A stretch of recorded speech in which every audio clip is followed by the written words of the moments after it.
Mr. Henning Meyer, I just ran nearly 5 kilometers from that hellish place to the National Highway, before catching a motorbike taxi back here.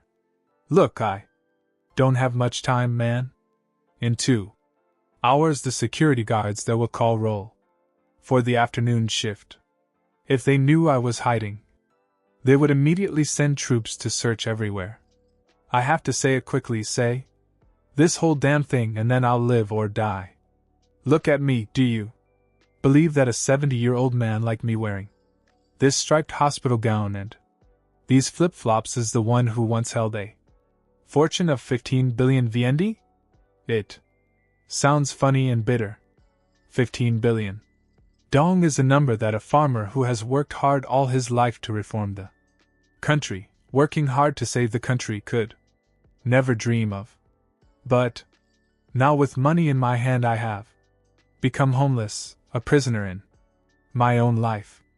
And the culprit that pushed me to this dead end, sadly, were my 3 biological children that I gave birth to and raised to become famous and talented. Mr. Henning Meyer, I just escaped from the nursing home in SOC, son. Listen carefully. Escape is jailbreak, not proper discharge from hospital. My unfilial children have played me a terrible trick. They told me to go to a 5-star international hospital to treat diabetes and retire. But it turned out they locked me in that disguised prison right after I signed the paper, giving them 15 billion VND in land compensation. Can you imagine? Just yesterday, they were father and son massaging my feet and hands, offering ginseng and offering food. But the next day, they threw me in an ambulance, took me straight to this godforsaken place, left me there for strangers to take care of, then washed their hands of me and went back to Hanoi to enjoy my hard-earned money. I'm so upset, bro. I am not willing to die here. I have to expose their true colors before starting today's story. I hope listeners can subscribe to the channel to help spread the story to many people in similar situations, and don't hesitate to leave a comment below to share your sincere advice for guests. Hello, thank you for taking the time to come to the program. Old Age Confessions. Hello, Mr. Henning Meyer. Hello, everyone listening. My name is Harold. I am 70 years old, from Van Jong, Eric Yen. I apologize for my disheveled appearance and shortness of breath, but I have no other choice. I am a failed father, a fool who trusted the wrong children. Now that I have to pay with my freedom, I come here to ask for help and also to warn all of you parents out there. Uncle Harold, calm down and drink some water to regain your strength. I'm sitting here and I hear every word you say very clearly. He just escaped from a nursing home after being tricked into staying there by his children for 15 billion VND. This is a very serious allegation, and the story is full of heartbreaking twists and turns. Take a deep breath and tell me the whole story. How did you get such a large sum of money? And when did your children's scam start? Thank you. The story started about 6 months ago, Mr. Henning Meyer. I am originally from Van Jong, Eric Yen.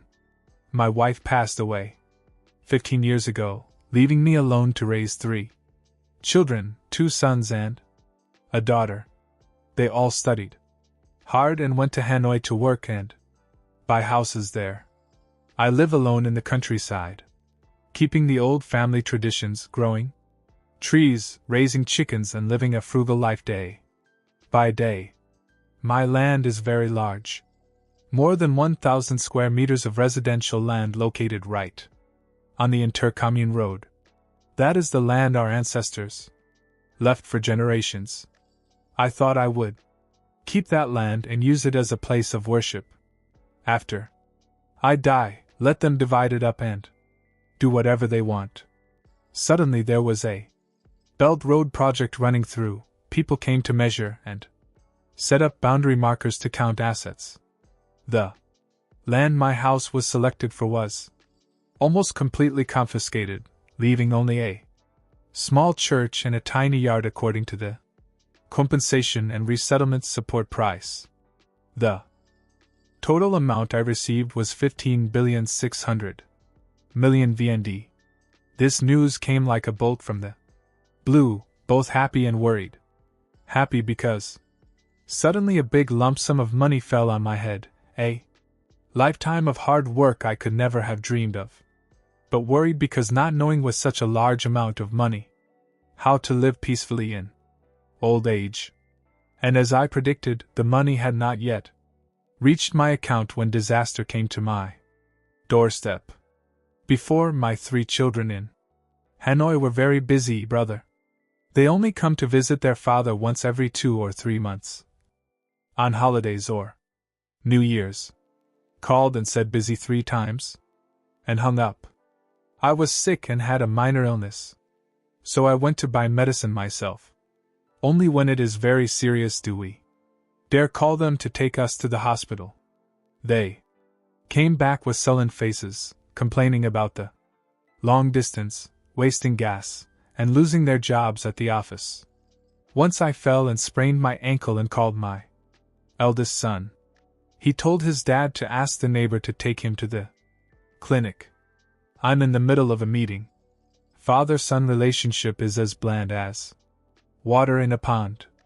But from the day the news of land compensation spread, from the day the commune officials announced the planning, their attitude turned 180 degrees. Mr. Henning.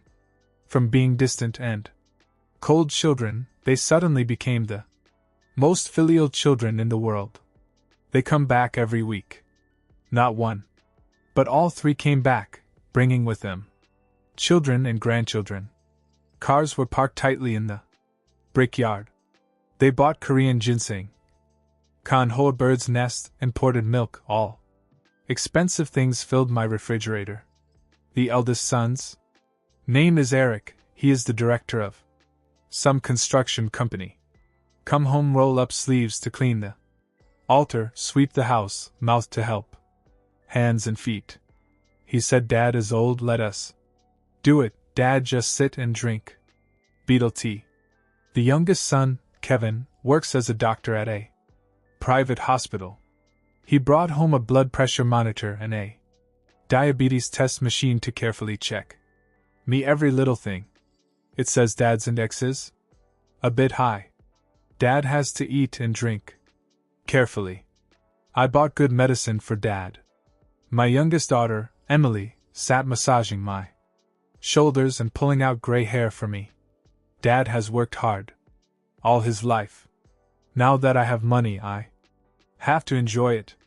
Dad likes to eat what he likes to travel where I take you, Dad?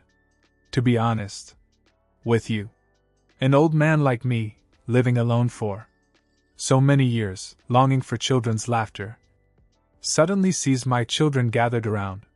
Such care and concern is very touching. I thought they had changed their minds and understood their father's suffering, so they wanted to make up for it.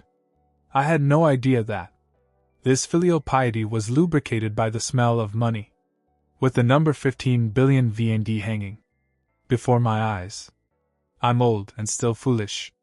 I let that fake friendship blind me. I understand your mood at that time.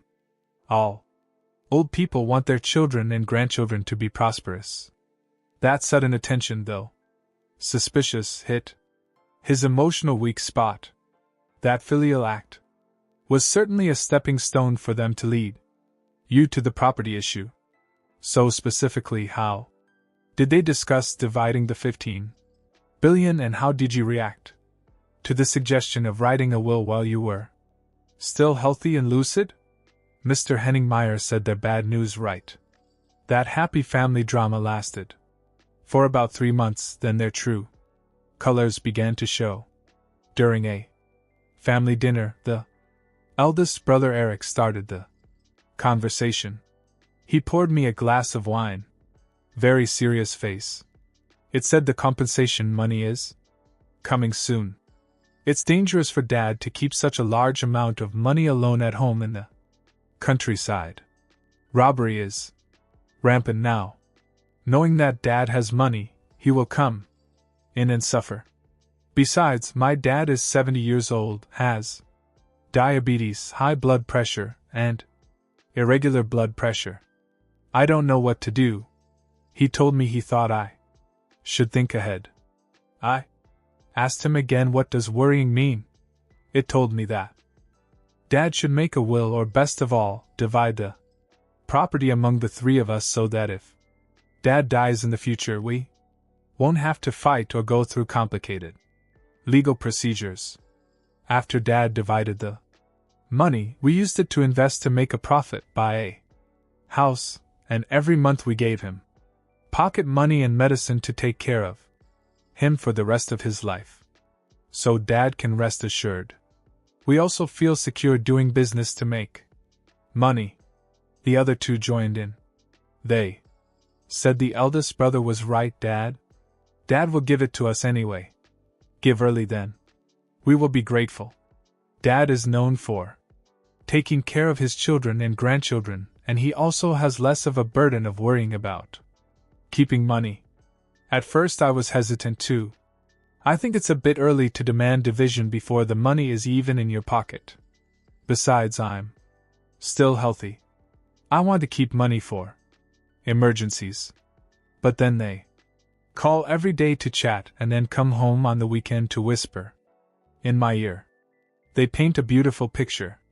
They told me that after the division, I would come to Hanoi to live with us. Take turns 1 month each. Dad, you can stay wherever you want. The house is tall, spacious, air-conditioned, and feels like heaven. I think back and see that I'm really old. Why keep the money? You can't take your life with you. Well, it's reasonable to divide it among them so they can use it as capital and then rely on their children when we're old. I believe in sacred fatherhood. Believe in ginseng birds' nest boxes that they have brought back over the past few months. So, I nodded. I said, okay, I will share the money. Exactly 1 month ago, the compensation was dispersed into my account, 15,600,000,000 VND. The very next day, my 3 children hired a notary office to come to our house. They are so fast they don't give me time to think again. They prepared a document called a will, but in fact it was a conditional property donation contract with content that was controversial.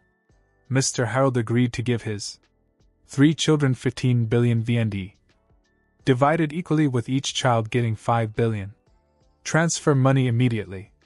After signing, I only keep 600 million for retirement in a small church. I held the pen, my hand shaking slightly. I looked at my 3 children. Standing around, their eyes were eagerly looking at the paper, unable to hide their desire. I asked one last question. I asked you all, if I give it all to you, if I get sick in the future, will you take care of me? The 3 children answered in unison.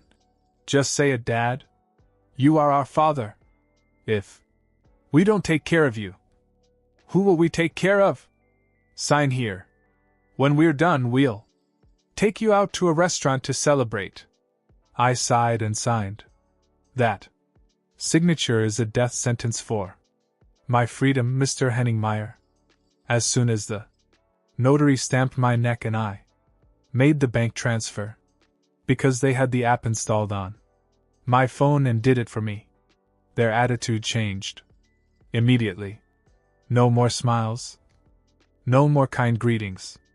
Eric took the phone to check his account. Seeing the money coming in, he breathed a sigh of relief and turned to his 2 younger siblings. It's done. Everyone do your own work. Then he turned to me and said coldly, Dad, you should rest. We have to go back to Hanoi for urgent Work so we can't eat. I was disappointed with the celebratory meal they promised, the worship they are talking about. But I still comfort myself. They must be busy.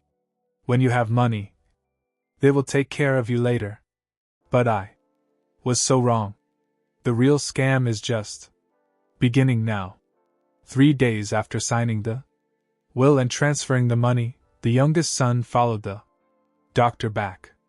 He did not come alone, but with an ambulance and 2 men in white coats. He entered the house with a serious expression and extreme anxiety. He said, "Dad, I just reviewed your medical records. Your diabetes has skyrocketed, and there are signs of complications in your retina and stage 1 kidney failure. It's very dangerous. You need to get intensive treatment immediately." I panicked and asked, "Really, son?" Dad saw that he was still normal, but he waved his hand and said that this disease progresses silently, and by the time Dad felt tired, it was too late. I have contacted an international hospital in Hanoi, the best endocrinology department in the north. The conditions there are like 5-star hotels. 24/7 doctor monitoring. Dad went there for treatment to cure it. We will take care of all the money. Dad doesn't have to think. I heard he was a doctor and my son, and his words made sense, so I believed him. I thought to myself that if they had money, they would immediately take their father to an international hospital. So I hurriedly packed some clothes, packed my things, got in the ambulance, and followed them. I thought I was looking for health. Who would have thought I was walking into the prison they had prepared? The car ran straight from Eric Yen to Hanoi and then continued to the suburbs to SOC Sun. I saw the road was getting more and more deserted, the trees were dense. I asked what international hospital is so far away. "Son," Kevin said, "this hospital follows the eco-resort model. Dad must be in fresh air, then the disease will heal quickly." I heard it, so I didn't ask any more. Their tricks are so sophisticated that they hit the psychology of the elderly who are afraid of illness, and take advantage of the professional reputation of their son, who is a doctor, to deceive him. The ambulance was not taking him to a hospital but to a detention center. When the car stopped, what did you see, and what made you begin to suspect that this was not a hospital, as your son said? Upon arrival, the car stopped in front of a large, beautiful house with a sturdy iron gate and a high fence surrounded by barbed wire. The sign outside has the artistic words, "Peaceful Nursing Home, Sending Love." I was startled immediately. I turned to ask Kevin, why nursing home? Why go to hospital for diabetes treatment? He fake laughed and patted my shoulder and said, "This is a combination model. Both a nursing home and a medical treatment area. Dad, just come in here and stay for a few days. I like it. All of them are the same age as my father. Much more fun than in the countryside." I got out of the car, half believing and half doubting. 2 strong nurses came out to help me. In very professional but cool attitude. The heavy iron gate slammed shut behind me. The click of the lock rang dryly. I used one myself then. My gut tells me something is wrong, but I don't know that yet. From that moment on, I officially lost my freedom as a human being. I went inside. What caught my eye? Not the bustling scene of a hospital with doctors and nurses coming and going, but an eerie silence. I saw old men and women sitting in wheelchairs, their faces blank and lifeless, being pushed around the yard. No doctor in white coat with stethoscope, only nurse in blue uniform. I was taken to a Private room which was quite clean, had a TV and a refrigerator. Kevin told his dad to rest. He would go do the hospital admission procedures and come back right away. It went straight away and did not return until evening. I'm so impatient. I went out into the hallway to find the nurse. I met a nurse. I asked when the doctor would check my diabetes. I've been waiting since noon. She looked at me in surprise. She said, "Sir, this is a nursing home. There is no diabetes specialist on duty." His son paid for a 1-year package for him to stay here for recuperation, not in the hospital. A general practitioner will come for a weekly checkup. I heard that and my limbs were numb. Nursing home pays 1 year. I ran to the gate to find Kevin, but the guards stopped me immediately. They said his family told him he often got confused or lost. Don't let him out if there is no sponsor. I screamed, "I'm not confused, I want to go home." They didn't listen. They took me into the room and locked the door. It was then that I knew I had fallen into a trap. 15 billion is gone, and now I am the prisoner in this gilded cage. Listening to you, I felt cold all over. A carefully calculated plot to transfer the concept from the hospital to the nursing home to legitimize the uncle's confinement. They used your own money to build a luxurious house for you, and even labeled you a god to silence public opinion and fool the staff there, who were locked within 4 walls and deprived of their freedom as soon as they handed over all their assets. That feeling must have been horrible. How did you manage in those early days? And when you called to question, how helpless did your filial children reveal their true colors? Mr. Henningmeyer. The first days in that so-called peaceful place, my life was worse than death. I kept walking in and out of that 20-square-meter room like a wounded animal. The room is really nice, up to hotel standards. As Kevin said, soft bed, cool air conditioning, flat screen TV, refrigerator with soft drinks. But all that is just a glossy cover for confinement. The windows are thick tempered glass and are bolted from the outside. You can only see out to the garden but cannot open them to get fresh air. At 9 p.m., the nurse locks each room at the main entrance like a prison guard locks a cell. The next morning I got up early to go to the gate to see what was going on. Just stepped out of the residential area, walked a few dozen meters to the security gate. 2 tall and imposing employees blocked the way. They greeted politely, but their attitude was extremely resolute. They told him, "If you go for a walk, just go within the campus. Out on the road traffic is dangerous." His son told him that he often forgot his way home, so we didn't dare let him go out. I said I didn't forget, I wanted to go out to buy a newspaper and a pack of cigarettes. They shook their heads. "Tell us what you need and we will buy it for you. Here the service is at your fingertips, you don't have to go anywhere." I got angry. I yelled. I demanded to see the center director. But my anger was met with only industrial smiles and terrifying indifference. They looked at me like a senile old man having a fit. They coaxed me like a child and then gently lulled me back into my room. I understood the problem immediately.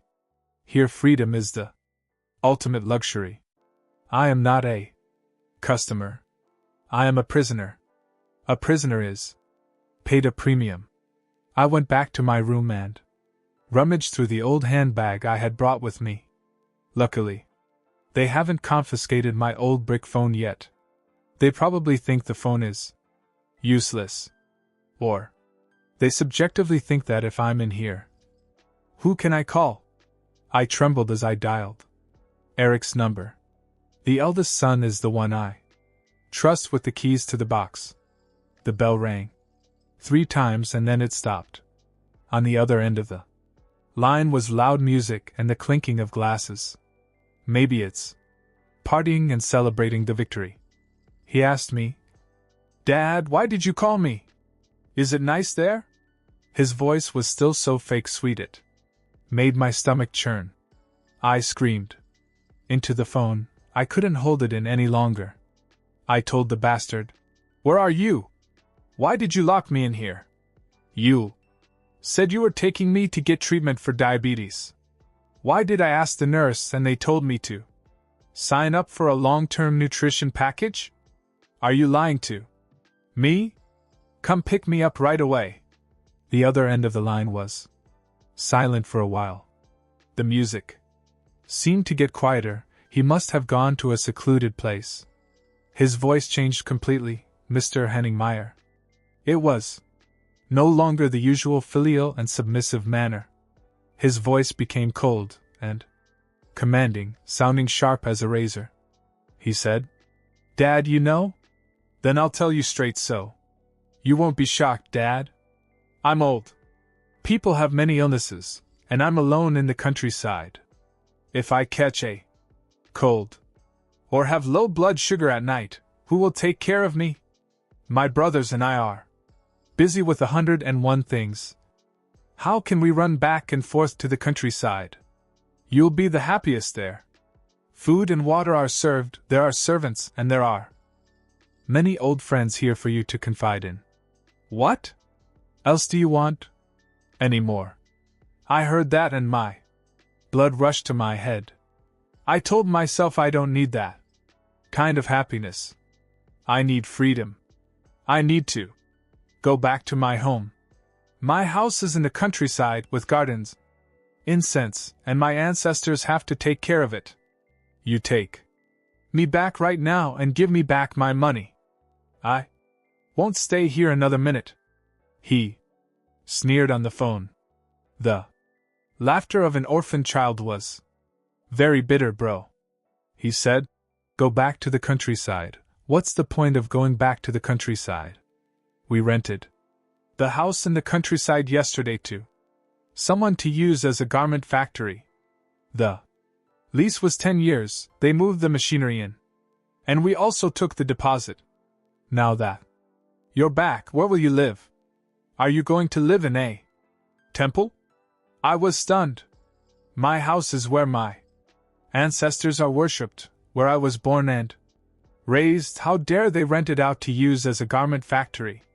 How could they sell out my birthplace so quickly? I stammered and asked, "Where's the compensation money? Where's my 15 billion? I cancelled the will, I want my money back, you pay me back right away." He laughed again. This time his voice it was full of challenge. It said, "Money, Dad gave it to us. Black and white paper, notarized properly, the money in the account is ours. We pooled money to buy the land project on Hoa Lac. Now the land is frozen, can't be sold. Where can I get the money to pay you back? Even if I had the money, I would and pay. You're old, why do you hold money? For scammers to trick you? Just stay in the nursing home. We've paid enough for 5 years. 2.5 billion is not a small amount. If you go home, you'll lose all that money. What a waste." When I heard that, my hands and feet went limp and I dropped the phone on the bed. It turned out they had calculated everything. Step 1. Tricked me into signing a will to give away the property to take the money. Step 2. Tricked me into going to the nursing home, paid a large sum of money in advance to make me stay and also to legitimize the fact that they had taken good care of Dad. The ghost country rented out a house in the countryside to cut off my way back, turning me into a traitor. Homeless, forced to depend on their arrangements. A cruelly perfect plan. They didn't kill me, but they killed my freedom. They turned me into a prisoner who was fed to her with My own hard-earned money. I picked up the phone to curse her a few more times to vent my anger, but she had already hung up. I called back, but the subscriber was unreachable. I called Kevin and Emily. Both of them had turned off their phones, or blocked my number. They had discussed it thoroughly, determined to isolate me completely. That night, I lay restlessly in the air-conditioned room, sweating profusely. I thought about my life. Tan Tao raised his children all his life, starving himself to death so they could study and become successful. One was a director, one was a doctor, one married a rich man. I thought it was the blessing of my family. Who would have thought I had raised a snake in my sleeve, a fox in my house? I thought of 15 billion.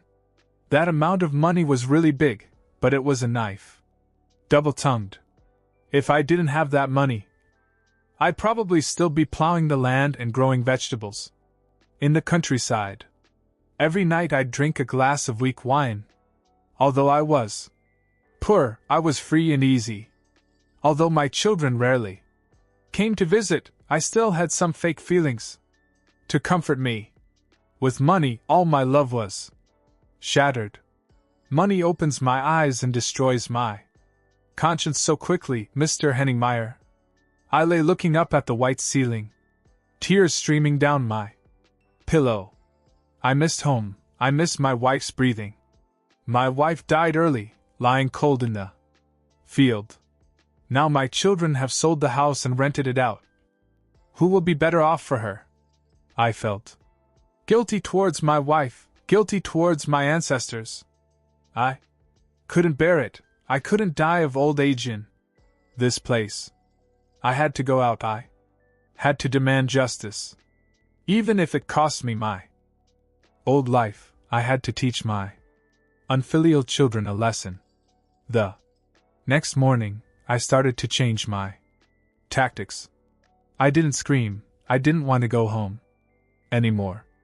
I pretended to be obedient, accepting my fate. I ate and drank. I went out to the yard to exercise with the other old people, laughing and chatting happily with the nurses. I did that to make them lose their vigilance.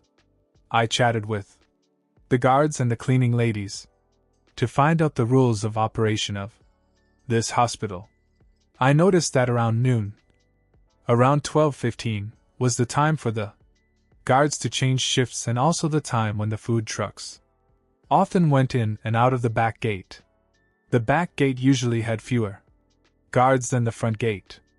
I silently observed, calculating every step. I knew I was weak. I couldn't climb the wall or fight with the guards. I had to use tricks. I had to take advantage of the weakest moment to sneak out. Did Mr. Henningmeyer know? 2 days in there felt like 2 centuries. Every minute that passed was a minute of thinking about escaping. I looked at the absent-minded old men and women around me. I was afraid I would become one of them. If I stayed here too long, I had to stay awake. I had to be clear-headed to fight. And the opportunity came this afternoon, when the truck carrying vegetables go to the back gate. While the old guard was smoking a pipe, I risked my life to sneak out behind the truck and run out to the main road. My heart was pounding like it was about to burst out of my chest. I just kept running without daring to look back, afraid that if they chased and caught me, it would be the end of me. After running a long distance, I waved at a motorbike taxi and told it to wait for me to go quickly anywhere, as long as it was far from this place. Then I remembered your program. I told the driver to take me to the radio station because I had no cash in my pocket.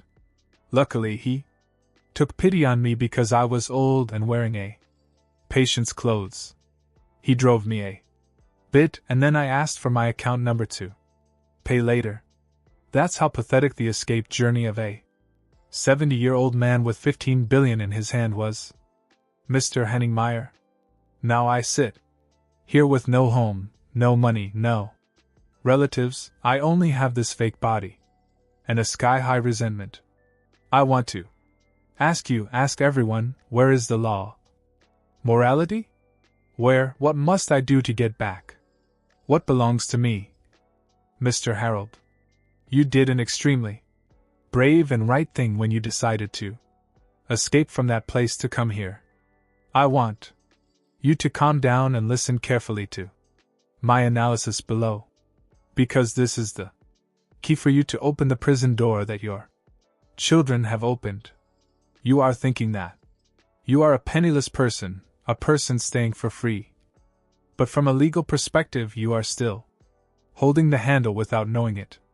First, about the paper you signed, you said it was a will, but the money was transferred immediately. That means you actually signed a contract to donate property. However, you must remember carefully to see if there is any provision in that document about the obligations of the donee. The law stipulates very clearly about giving property with conditions. If your children receive money with the condition that they must support and take care of you, but now they imprison and mistreat you, they have seriously violated their obligations. You have every right to file a lawsuit in court to request the cancellation of the donation contract and reclaim all that 15 billion. Second, about the act of putting you in a nursing home. You are a free, lucid citizen, not losing civil capacity. The fact that they colluded with each other, tricked you into a car, then confined you in the nursing home grounds, not allowing you to go out and cut off contact. That is a sign of the crime of illegal detention and abuse of parents. You are not a mental patient or insane, so they have the right to forceful guardianship like that. You have the right to request the police to intervene immediately to protect your safety. You are not alone. You have the law and morality behind you. Mr. Henningmeyer, every word you said was like a bucket of cold water splashed in my face, waking me up from a long day of confusion. It is true that insiders are confused. Outsiders are clear-headed. You mentioned the terms of the contract, which reminded me of an extremely important detail that I had overlooked when I was confused. The day I signed the papers at home, Eric brought home a thick stack of documents. He told me to just sign it. It was just administrative procedures. My eyesight was poor, so I was about to sign it just to get it over with. But at that moment, the notary, a young girl with a gentle face, leaned over and whispered in my ear. She said, "Uncle, with such a large amount of money, you should ask for the conditions to be clearly stated. I secretly added a line to Article 4 for you.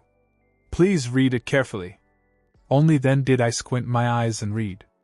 In Article 4, the small line near the bottom of the page clearly stated, "The donee, that is, my 3 children, has the obligation to ensure food, shelter, health care, and spiritual life for the donor, that is, me, at the ancestral temple in the countryside or wherever the donor wishes.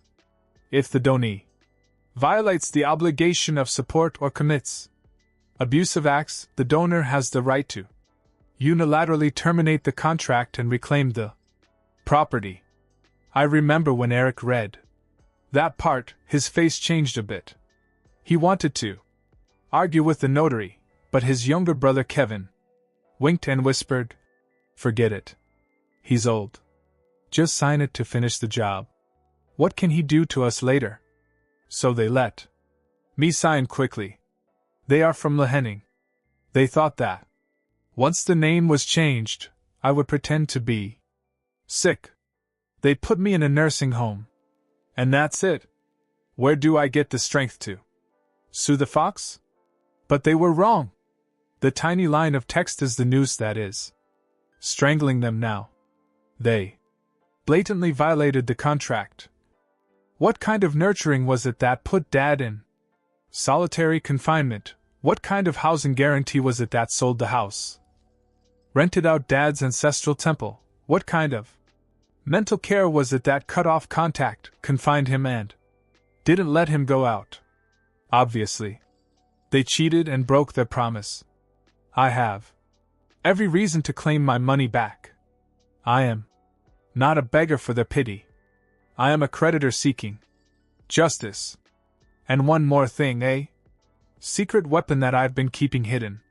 Even when I was stripped naked at the nursing home, I kept it close to me. It's this old brick phone. Don't look at it with contempt.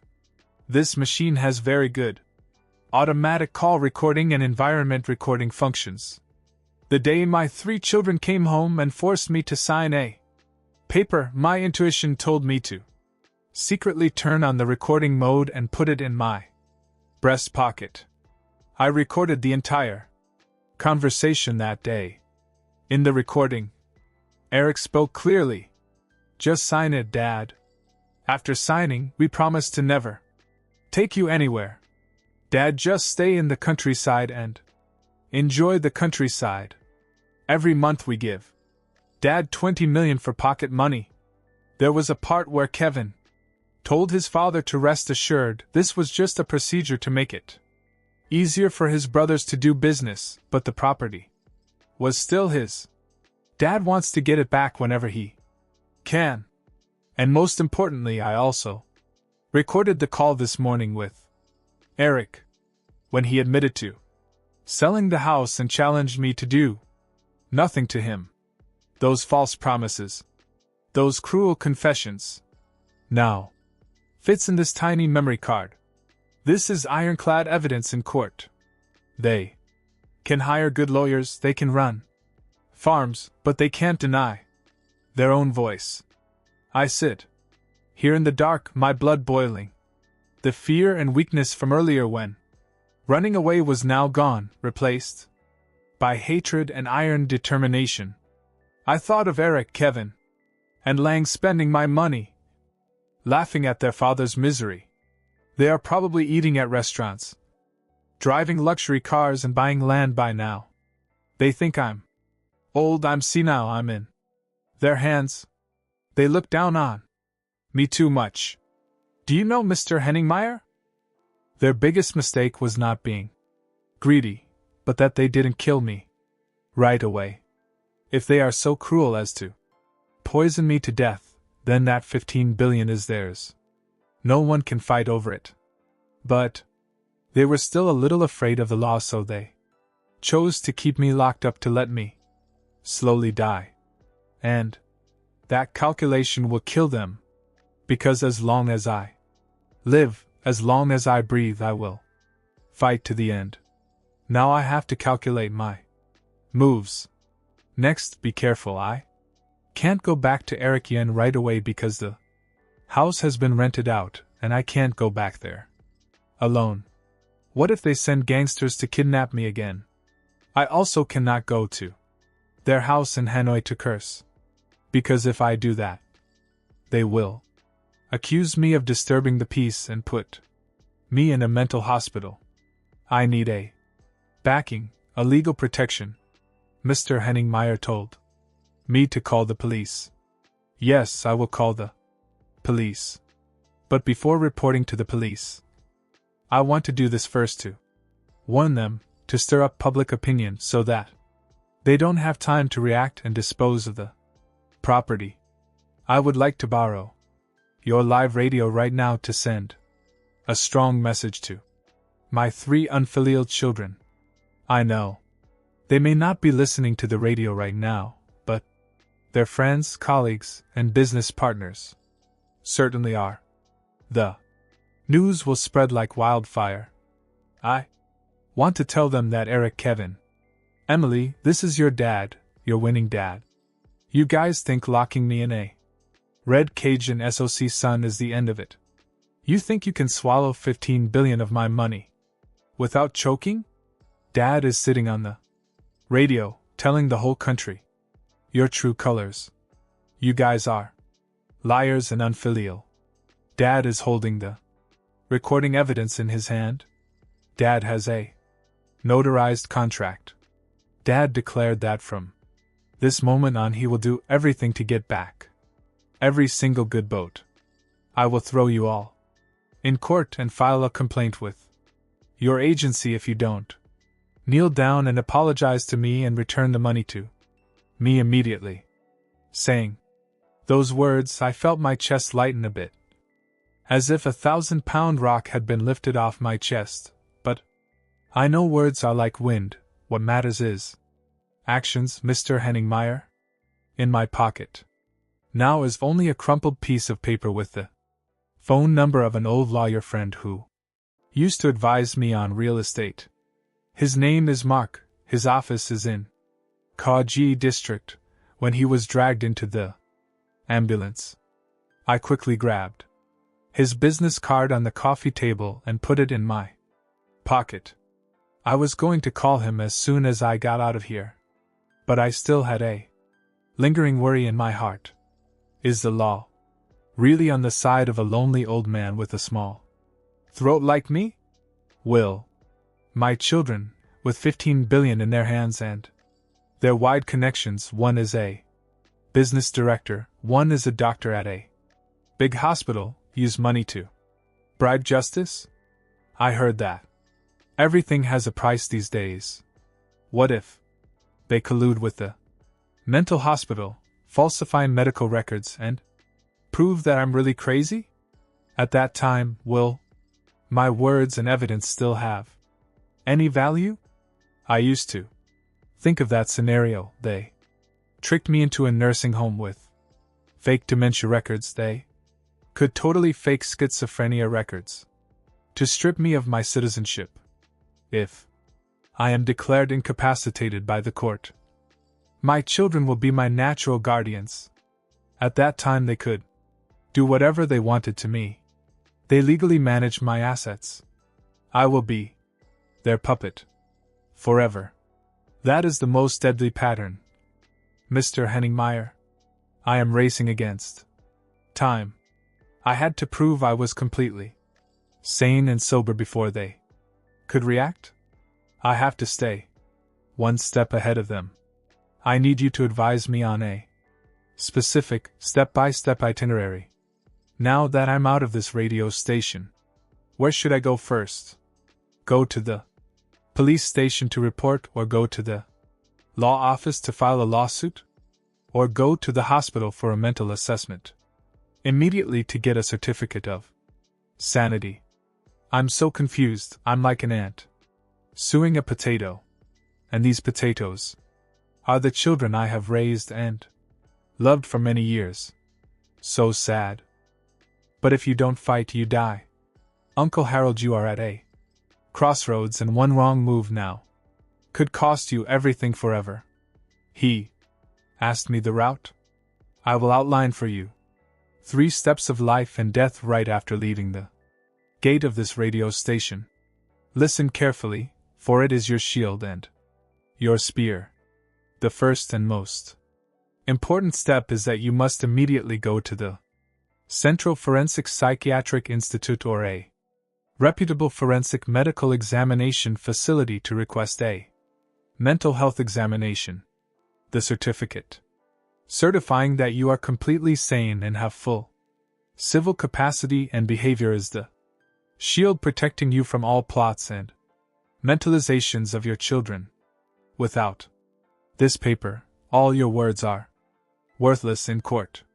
Step 2, you take the appraisal results to the law office and immediately carry out the procedure to unilaterally terminate the property donation contract. The legal basis is the clause that the donee violated the obligation of support and committed abusive behavior that you just remembered. This is the sword that you use to cut the legal rope that they are using to seize money. Step 3. After having enough evidence, you take all the documents to the police to report the act of illegal detention. Only then did the police have a basis to intervene to protect him. What do you think of this route? Do you have enough courage and strength to declare a life and death battle with your own blood relatives? Mr. Henningmeyer, I heard every word you said clearly. The path he outlined was sharp and cold, just like how I was feeling inside right now. Courageous? He asked a man who had been pushed into a corner, had everything taken away from him, was treated like an old, worn-out dog. Would he have the courage to bite back? I tell you, at this moment I not only have courage, but I also have cruelty. The cruelty of a father, forced to cut out necrotic intestines to save the family's honor. I will do as you say. I will go for a psychiatric evaluation immediately. I will prove to the world that this old man Harold's brain is 1,000,000 times more dull than those rude children. But Mr. Henningmeyer, to win this battle, relying on the law alone is not enough. I am the one who gave birth to them. I understand the heart and soul of each one of them. Want to defeat them, force them to vomit money. I have to hit the right weak point, the thing they fear losing the most. 15 billion is their goal. But their weakness lies elsewhere. I sit here in this cold studio and my mind replays the footage of my 3 children's lives. I piece together all the recent unusual events and I found the answer to why they were in such a hurry to take my money and put me in the closet so soon. It's not a coincidence, man. It all comes down to their own greed and frustration. First is the eldest son, Eric. He is known as a construction company director who drives a luxury car and wears a shiny suit, always bragging about going back to the countryside, spending money like trash. Everyone in the village praises me for having a successful son. But I know that shiny shell is empty inside. 2 months ago, once he came home alone at midnight, his face pale and reeking of alcohol. He asked me to borrow his old red book before compensation to mortgage to the bank. I asked him, but he denied it. But I overheard him arguing with his wife on the phone in the yard. It turned out that he was deeply in debt from stock market losses and gambling. The mafia is threatening to collect debt, threatening to come to the company to cause trouble. It needs money, needs a large sum of money, immediately to plug that huge financial hole to keep its director's seat and its virtual honor. My 15 billion compensation is my only lifeline. So he was the most enthusiastic about dividing up my assets. It was afraid that I would die and not be able to divide it in time, or that I would change my mind and it would need my 5 billion to pay off its gangster debt. Its weaknesses are vanity and debt. I will hit that. I will file a complaint against it for fraud and property appropriation and send it directly to its company and its business partners. I will also send the recording of him promising to support me and then going back on his word, to see if, when the director's constant cheating of money is exposed, he will still have the face to do business and the creditors will leave him alone. If he is more afraid of losing his chair than losing his father, I will blow up that chair. The second is the youngest son, Kevin. This one is the most dangerous. He is a doctor and intellectual, soft-spoken, but has an unfathomable depth of mind. It was he who came up with the diabetes, complications, and nursing home scenario to keep me imprisoned. Why does it do that? He is not as indebted as his brother, but he is ambitious for power. I know he is running to become head of department at the private hospital where he works. That chair is not cheap, Mr. Henningmeyer. It needs money for lubrication, to have sex, and more importantly, it needs to be hands-free. He didn't want to have to go back to his hometown to be sick 100 times. Didn't want to be bothered by a senile old man at home. He wanted to put me in a nursing home out of sight so he could focus on his career advancement. Kevin's weakness is his reputation as a doctor. It fears most is medical scandal. I will hit that. I will bring the fake medical records he created for me, the dementia records, and the contract he signed with the nursing home against my will, to the Department of Health and the board of directors of the hospital where he works. I will report it for violating professional ethics, taking advantage of medical knowledge to harm my biological father, and depriving patients of their freedom. Would any hospital dare to appoint such a person as head of department? His career will go up in smoke. Finally, the Lane, my youngest daughter whom I love the most.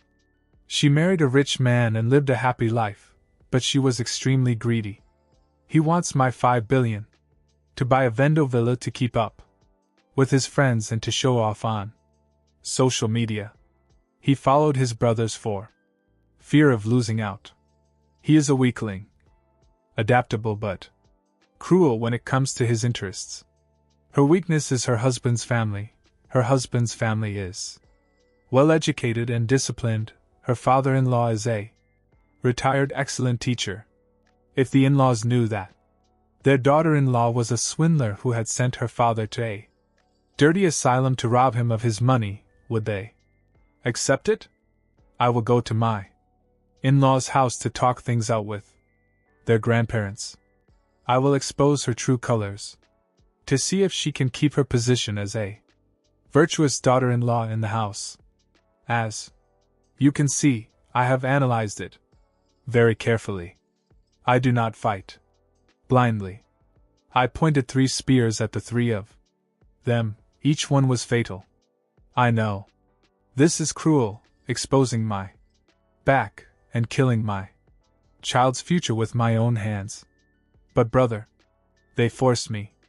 They put money above fatherhood.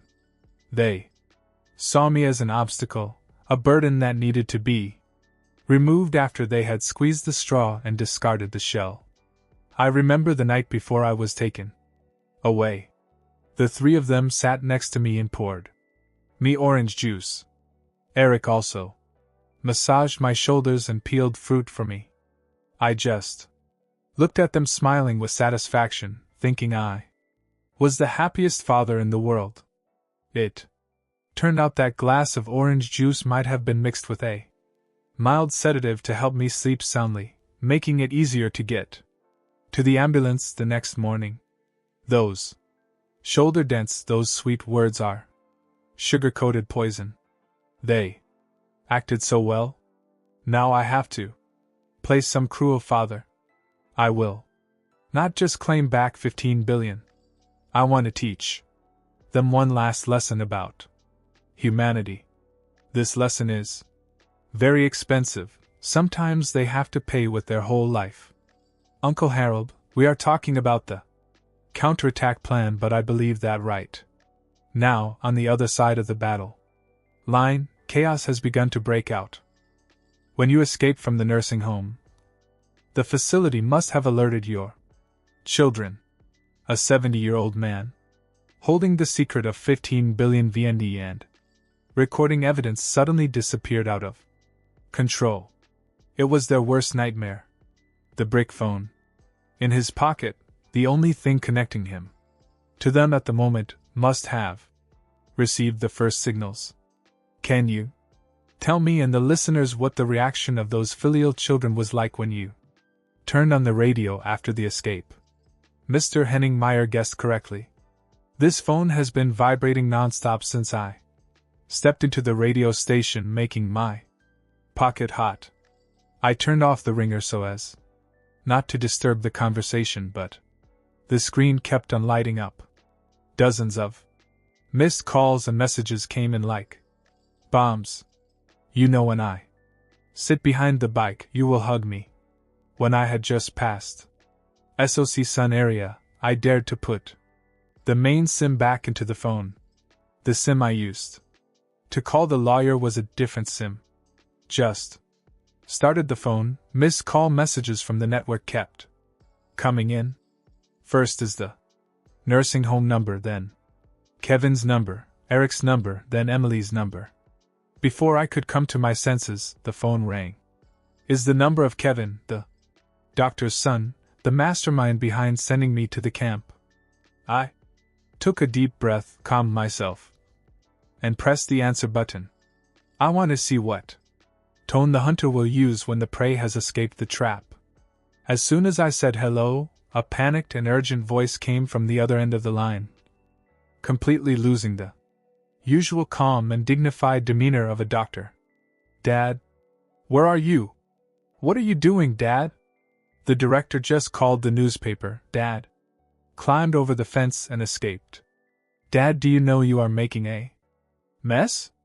Dad is old, illness pushes him out. If he goes out into the street and his car rolls out there, it will be miserable for us. Dad, where are you? Send your location now so I can send a car to pick you up. Do you hear? The first sentence. It didn't ask if Dad was tired or okay. But it blamed me for making a mess. It was afraid of making us suffer. That condescending tone made my blood boil. I answered it, my voice cold, each word decisive. I'm not crazy, I'm not senile enough to lose my way. I run to live, son. You say I'm full of sickness? I just ran 5,000 meters. I'm stronger than you think. And you dare send me back to that prison again. It paused for a second, then changed its tone to a motherly, doctorly song. To manipulate my mind. Dad, you misunderstood. I took my dad there for intensive treatment and 24/7 blood sugar monitoring. It's dangerous for you to abandon treatment halfway like this.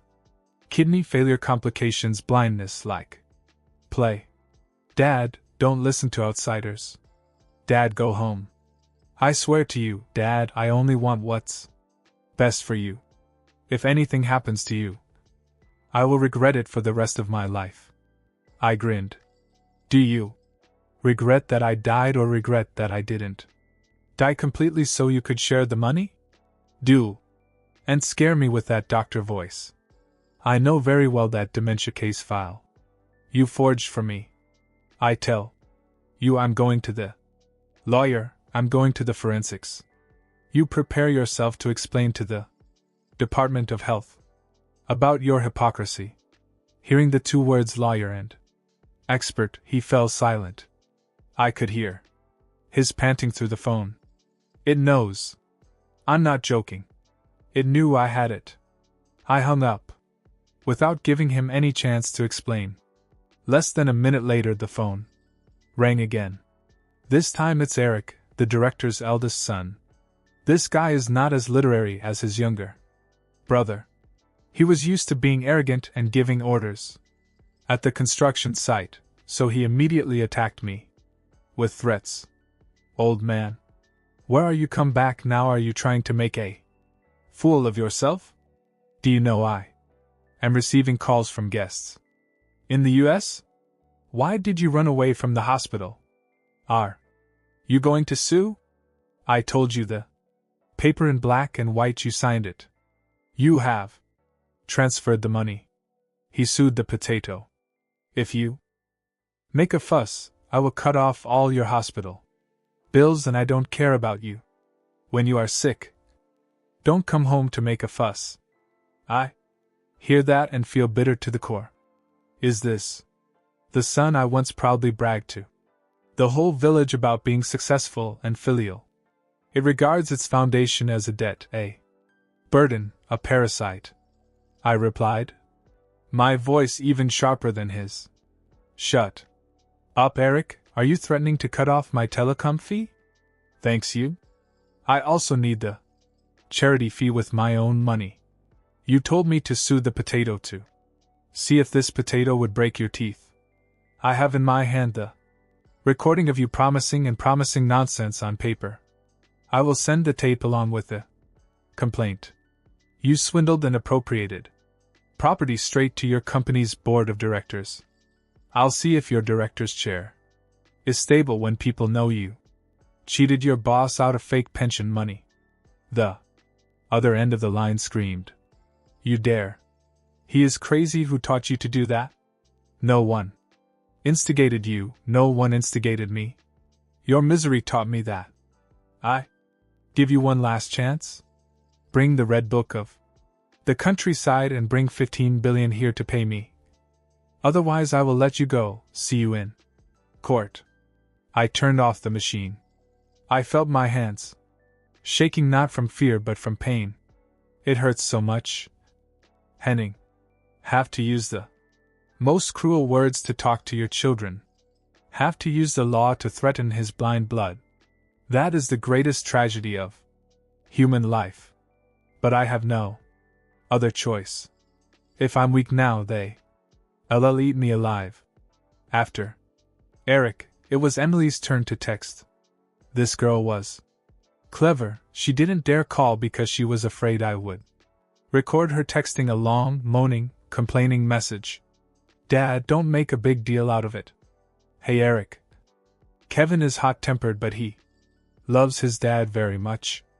Every lawsuit breaks up the family, and the children lose face. The grandchildren were laughed at by their friends at school. How could you bear to hurt your children and grandchildren? Dad, come home. I'll take you home and take care of you. I promise to cook delicious rice for you, Dad. I won't let you suffer. Reading his messages just made me feel sick. I love my dad, I love my dad. But for 3 days I was locked in 4 glass walls. He didn't even call to ask how I was.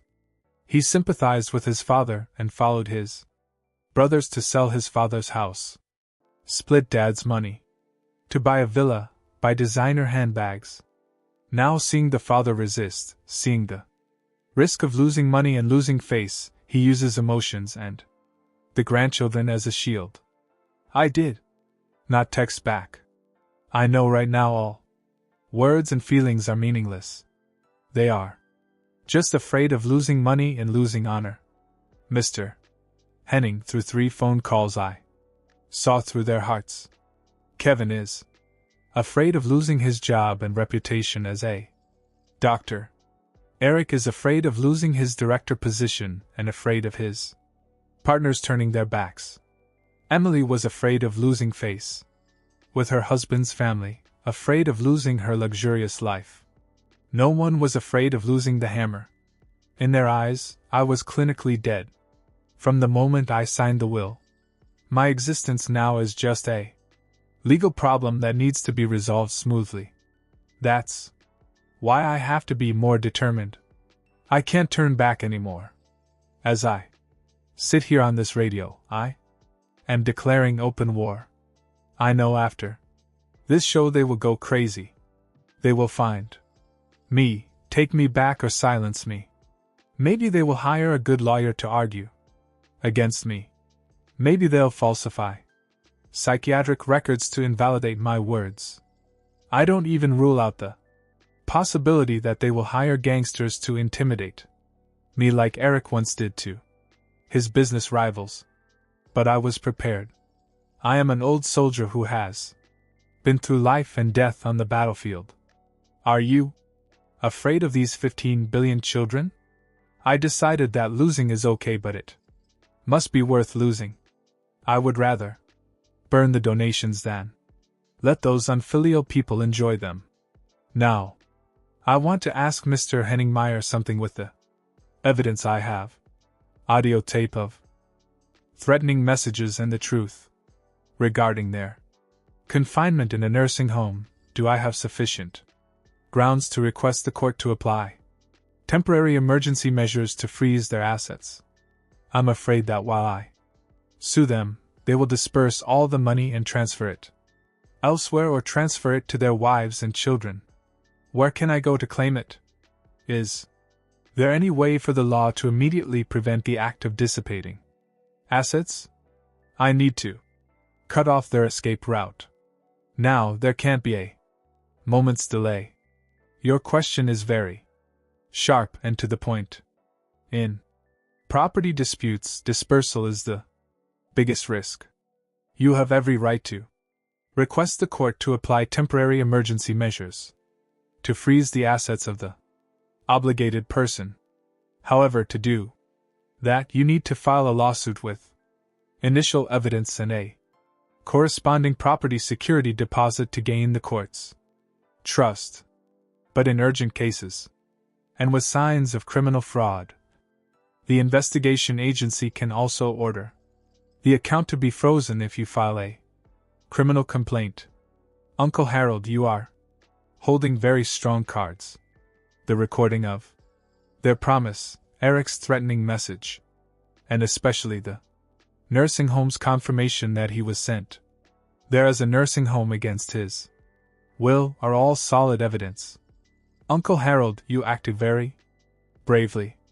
A strong protest from the father was pushed into a corner.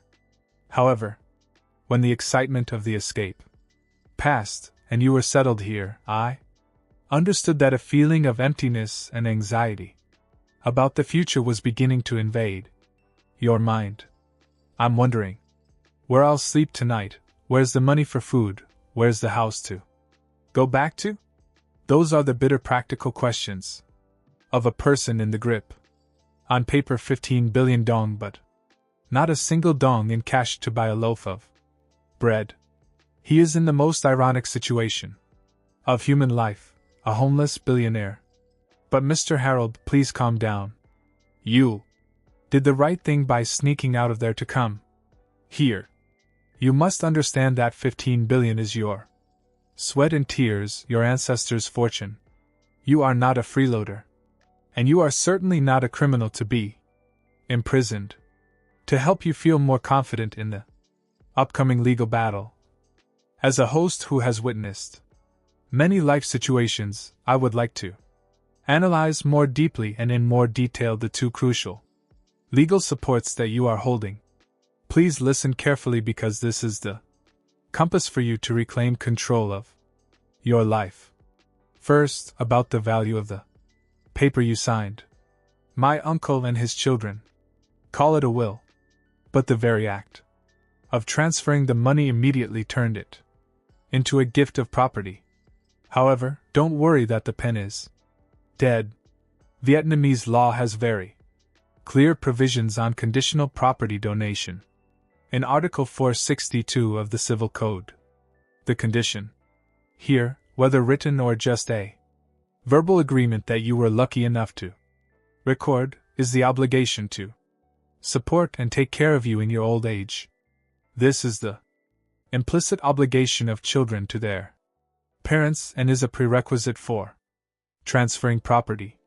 But what about reality? My children have grossly violated this obligation. Instead of caring, they deceive patients about their medical condition. Instead of taking care of him, they put him in a nursing home, confined him, deprived him of his freedom of movement. Instead of ensuring a place to live, they sold his memorial house, turning him into a homeless person. Their behavior is not only immoral but also, in terms of civil law, seriously violates the donee's obligations. Therefore, you have every right to request the court to declare the donation contract null and void, forcing your children to return the entire amount of 15 billion VND. The paper you signed a month ago is now just a piece of waste paper if you can prove their breach of contract. And with the evidence you have, fake medical records, tape recordings, nursing home contract against your will, I believe the scales of justice are tilting heavily in your favor. Second, about your detention. You need to clearly understand your rights. The Constitution and the law protect the inviolability of the citizen's body. He is a sane person with a medical certificate. No one has the right to arrest you anywhere. What if you don't want to? The fact that your children colluded with the nursing home to keep you locked up and not let you out, cut off communication. That is an act that shows signs of Illegal detention according to the criminal code. Even though that nursing home has a contract with your son, if they know you are mentally sound and still deliberately detain you at your son's behest, then they are aiding and abetting a crime. You can totally sue that nursing home. So, Mr. Harold, you are not as weak as you think. You are the plaintiff and the victim, and the law will protect you. The road ahead is difficult, with lawsuits and dealing with rebellious children, but believe that you will get your property back. The problem now is just time and your perseverance. But back to the present reality. When the studio lights go out, you will have to face the Hanoi night. Do you have any plans for tonight? How do you feel when you think about the house in Eric Yen where there is an altar for your late wife? Now in the hands of strangers. Mr. Henning, listening to your clear and reasonable analysis has cleared up a lot of my dark mind. Thank you. It's true that I'm a fake and have poor legal knowledge, so I was led by the nose by them. If I had known what you said earlier, I wouldn't be in this situation. You are right. In theory, I win for sure. I have evidence, a lawyer, and you have given me detailed advice, so I have nothing to fear anymore. But brother, reason wins, but love is ruined. And the reality before my eyes is what hurts and confuses me the most. Right now, he asked me where I would sleep tonight, and to be honest, I didn't know either. In my pocket now, except for the forensic certificate and a brick phone, there is not a single coin in cash. Luckily, my lawyer friend took pity on me and advanced me a few $100,000 to pay for the car, otherwise I would have had to walk. Here, I am known as a real estate tycoon with 15 billion. But now I am like a beggar. I dare not go home to my children because going there means putting my head in a basket. They will arrest me again soon. I cannot go back to my hometown Erikian yet. How do you tell me to go? Eric said the house has been rented for 10 years. People have moved in the machinery to turn it into a garment factory. I went there to chase them away. Oh, they have a contract. They are also honest business people. How could I bear to destroy other people's work? Even if I fired them, I would be alone in that dilapidated house. Will my children leave me alone, or will they hire gangsters to cause trouble? I sit here looking out the window and see that Hanoi is starting to get dark. The street lights were on. People are rushing home to have dinner with their families, but I have nowhere to go. I miss my house in the countryside so much, Henning. I miss the brickyard of Diofong, the grapefruit tree I planted, the chickens I raised, and especially the altar of my wife.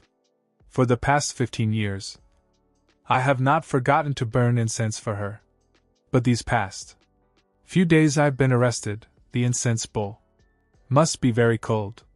She is probably blaming me from the underworld for being so stupid that my children tricked me into selling the place of worship. I'm so sorry, guys. I don't mind spending money. 15 billion or 100 billion cannot be taken away when dead. I just regret the father-child relationship, regret the upbringing and giving birth. I kept thinking about Eric, Kevin, Emily, the children I used to hold in my arms. Now they see me as an enemy, as a debtor. They hope I die so I can be debt-free and have full control over that money. Is there any pain greater than this pain? Brother?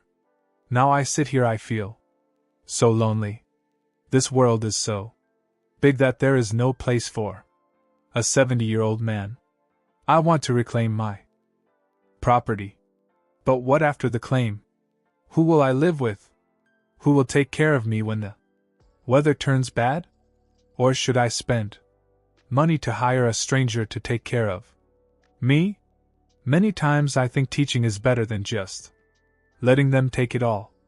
I should go to a temple to become a monk or apply to a state social welfare center to end my life. If I fight and sue my child, whether I win or lose, it will be very humiliating and humiliating. But then I thought again and was not satisfied. I could not let evil reign. I can't let them use my money to live lavishly on their father's misery. I have to fight at least to regain my honor, to regain the church, to have a place to burn incense for my ancestors. Mr. Henningmeyer, what do you want me to do now? So where do I go now? Should I call my fake friends back home for help? Or should I just sit here? I'm really stuck. You have shown me the legal steps, but I am so clueless about how to survive these days and months. How bitter does it sound to hear a homeless old man in the middle of the capital. Uncle Harold, I asked you a very difficult question about forgiveness. He did not answer immediately, but his determined eyes showed me the answer.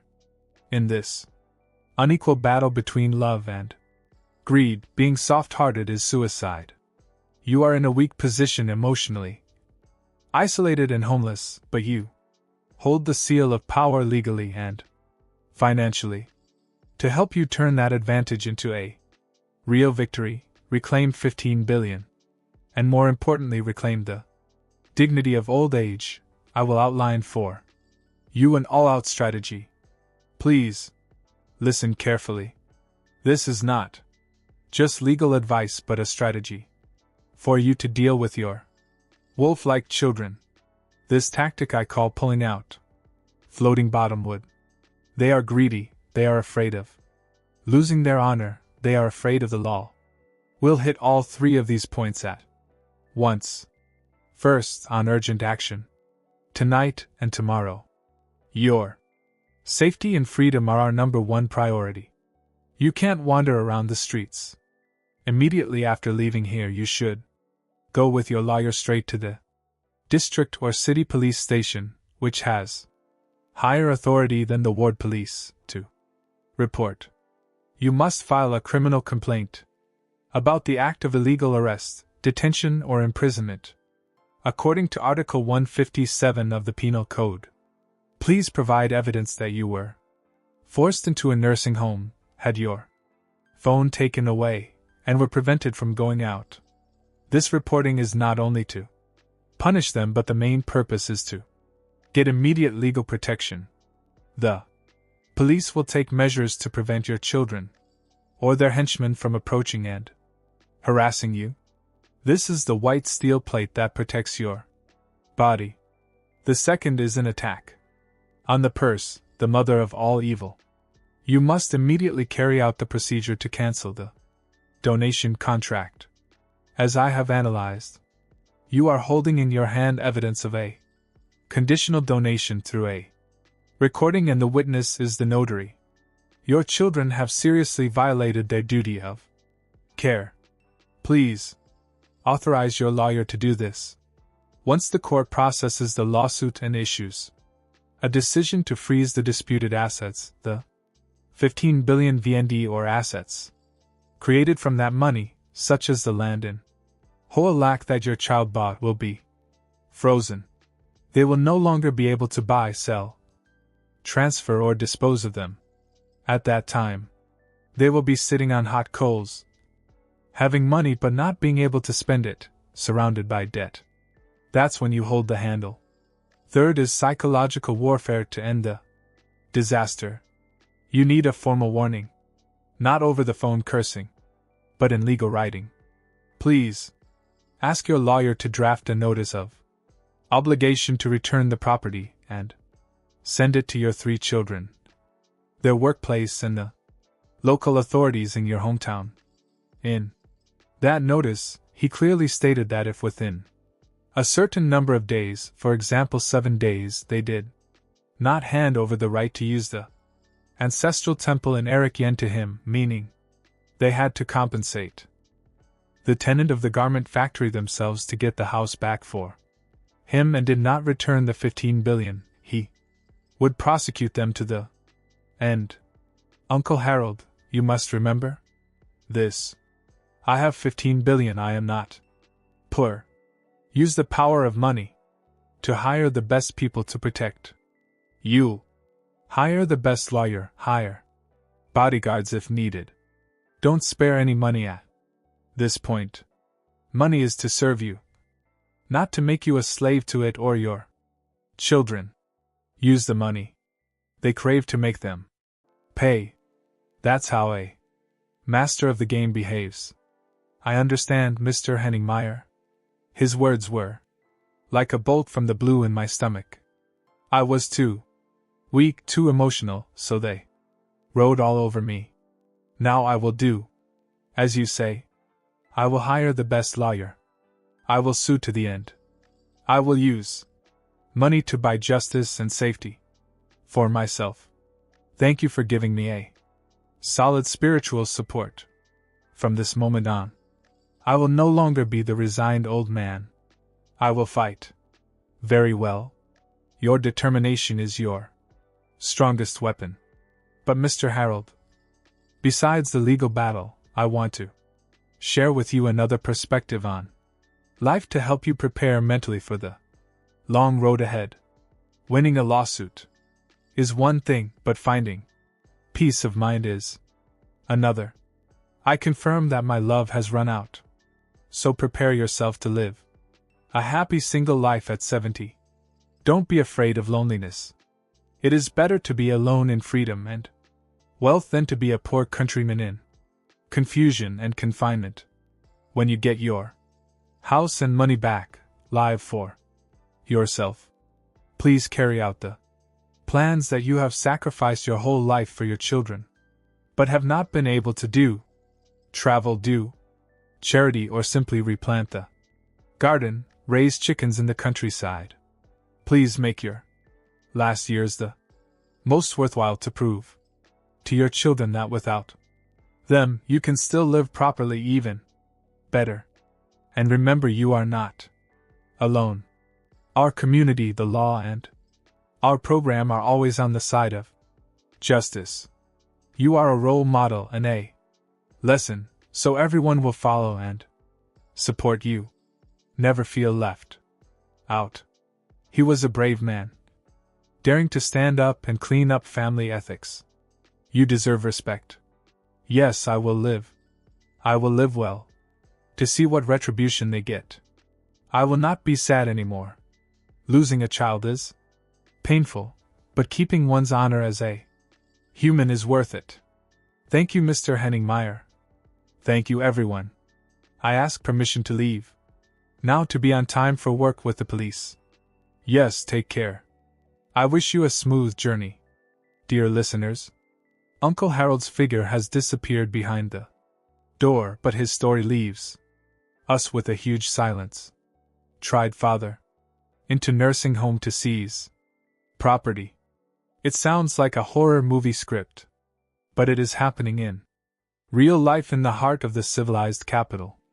Through this heartbreaking story, I would like to send you, especially the elderly who are holding assets, a heartfelt advice. First, beware of sugar-coated bullets. Filial piety is a process, not a sudden phenomenon.